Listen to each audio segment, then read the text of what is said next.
past week, I did an episode on our troops need to get paid. They were paid last payday.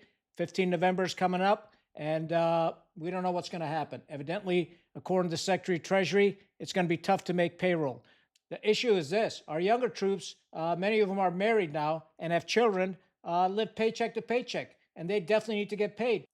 So a lot of bases and garrisons are taking matters into their own hands because of the government shutdown. So the U.S. Army garrison in Bavaria published guidance for people to use the local food banks, Tafel Deutschland. I don't speak German, so I hope my pronunciation is correct.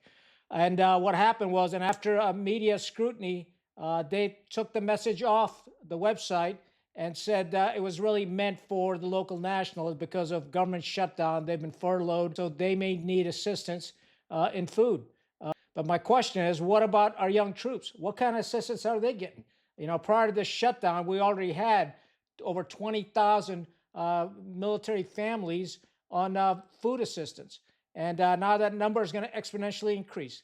So, the politicians need to get their heads out of their butts and find a solution to this government shutdown, because a military cannot survive without eating. It can't fight without food. And again, we implore our political leaders to pass a special legislation when government shutdown happens, that our troops' pay is not impacted, because they're essential personnel and they need to get paid. And the same goes for law enforcement, and the same goes for TSA and whatnot.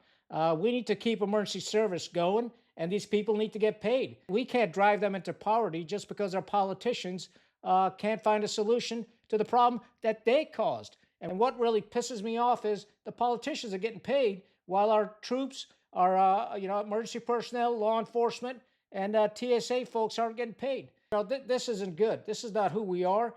We got to find solutions. The reason we send politicians to Washington, D.C. is to work for the people, to find solutions. And they need to do that pronto. And we need to keep speaking out loudly so they hear us, and they need to find a solution. That's the bottom line. I'd love to hear your thoughts on this topic. That's all I got. Stay rugged, stay united. Con out.